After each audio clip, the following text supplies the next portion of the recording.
Assalamualaikum warahmatullahi wabarakatuh. Perkenalkan, nama saya Ijahar Maulana. Saya berasal dari Prodi PGMI 2 semester 3, NIM 0306231044. Salam kemanusiaan. Izinkan saya mengajak kita semua mendiskusikan materi kepalang merahan, yaitu yang berjudul kepemimpinan. Nah, jadi pemimpin adalah seseorang yang dapat memberikan pengaruh dan motivasi kepada diri sendiri maupun orang lain. Menjadi pemimpin di PMI berarti berdedikasi untuk membantu orang lain dan berkontribusi pada masyarakat. Dengan sikap dan pendekatan yang tepat, kita bisa membuat dampak positif yang signifikan. Menjadi pemimpin di Palang Merah Indonesia atau PMI adalah tanggung jawab yang besar dan penuh tantangan. Nah, ada beberapa hal yang penting yang bisa menjadi paduan. Nah, untuk yang pertama yaitu visi dan misi yang jelas. Pastikan untuk memahami dan mengomunikasikan visi dan misi PMI dengan baik. Ini akan membantu tim tetap fokus dan juga terarah. Lalu yang kedua itu ada kemampuan komunikasi. Sebagai pemimpin, kemampuan untuk berkomunikasi dengan baik sangat penting. Dengarkan anggota tim dan stakeholder serta sampaikan informasi dengan jelas kepada anggota. Lalu yang ketiga yaitu ada kepemimpinan yang inspiratif. Jadilah contoh yang baik. Tunjukkan komitmen dan integritas dalam setiap tindakan. Pemimpin yang baik mampu menginspirasi orang lain untuk berkontribusi lebih. Lalu yang keempat yaitu ada kolaborasi dan tim kerja. Bentuk tim yang solid, libatkan anggota dalam pengambilan keputusan dan dorong kerjasama antar divisi. Lalu yang kelima yaitu ada pengelolaan krisis. Nah, jadi di sini PMI seringkali terlibat dalam situasi darurat. Nah, siapkan diri untuk mengelola krisis dengan cepat dan efisien. Lalu yang keenam yaitu ada pengembangan sumber daya manusia. Investasikan waktu dan sumber daya dalam pelatihan anggota. Lalu yang ketujuh itu ialah ada pembangunan hubungan dengan komunitas. Jalin hubungan baik dengan masyarakat dan stakeholders lain. Ini akan memperkuat dukungan dan partisipasi dalam program-program PMI. Lalu yang kedelapan yaitu ada evaluasi dan pembelajaran. Nah, selalu evaluasi program dan kegiatan yang telah dilakukan. Belajar dari pengalaman untuk meningkatkan kinerja di masa depan. Nah, selanjutnya itu ada nilai-nilai kepemimpinan. Yang pertama itu ada integritas dan juga etika. Yang kedua ada empati dan kepedulian sosial. Yang ketiga ada komitmen terhadap misi PMI.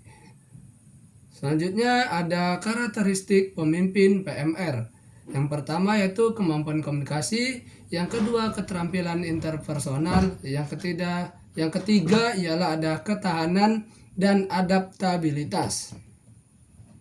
Selanjutnya ada model kepemimpinan. Yang pertama yaitu ada kepemimpinan partisipatif, yang kedua kepemimpinan transformatif, yang ketiga kepemimpinan situasional.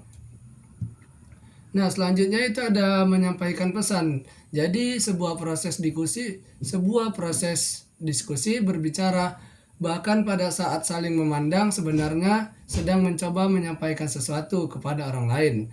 Nah, saat itu kita sedang melakukan suatu proses yang sering disebut sebuah komunikasi.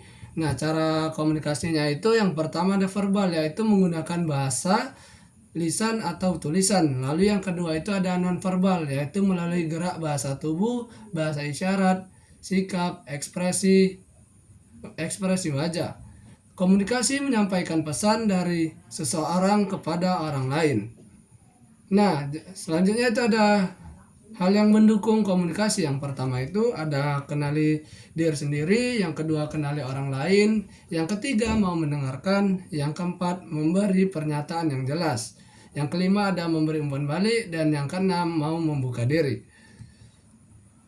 Nah, terus ada juga hal-hal yang menghambat komunikasi. Yang pertama yaitu egois, pemarah, lingkungan yang buruk, membeda-bedakan status. Yang keempat ialah membeda-bedakan status sosial, dan yang kelima yaitu permusuhan.